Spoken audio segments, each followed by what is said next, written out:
Well, here's my word. Get the hell off my spread. Now. For decades, a quiet mansion in Newport Beach guarded John Wayne's deepest secrets. When he died in 1979, the doors were sealed. Every photo, letter, and personal item locked away as if time itself had been frozen. Then in 2011, those doors were finally opened. And what was found inside completely reshaped how people understood the man known as the Duke. John Wayne was born Mary and Robert Morrison in 1907 in a small town in Iowa. And from the beginning, his life felt larger than normal. He was an unusually big baby, nearly died as a toddler after falling into an icy creek, and survived only because a stranger pulled him out. Moments like that became a pattern, close calls followed by resilience. When his family moved to California after his father's business collapsed, a new identity slowly formed. The nickname Duke came from his dog.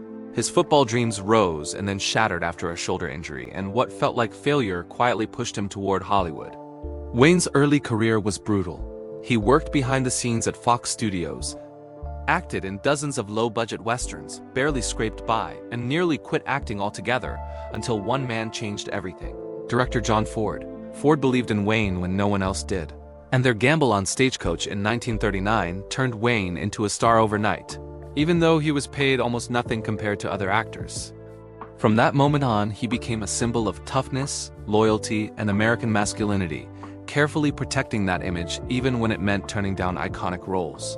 Behind the legend, the reality was far more complicated.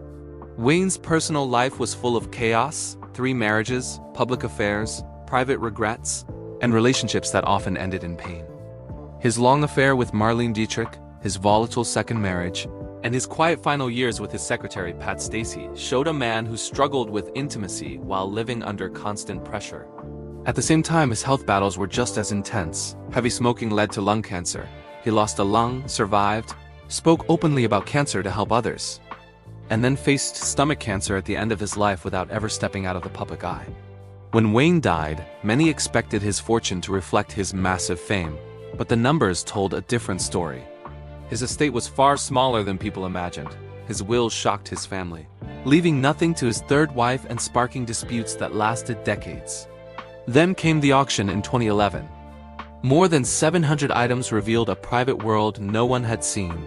Scripts marked with his notes, hats worn on screen, personal letters, even his driver's license, each item showing a quieter, more human side of a man often portrayed as unbreakable. But Wayne's legacy did not remain untouchable. Old interviews resurfaced, including deeply racist remarks that reignited debates about who he really was and what he stood for. Airports, universities, and institutions named after him faced protests, forcing the public to confront a hard question: can you honor the art while condemning the beliefs of the artist?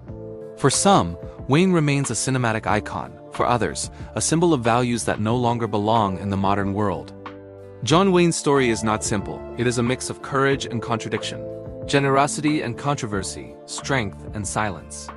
Understanding him fully means accepting all of it, not just the legend, but the man behind it. If you value deep stories that go beyond headlines and reveal the truth behind Hollywood legends, subscribe to Hollywood Bulletin and press the bell icon so you never miss what history tried to hide.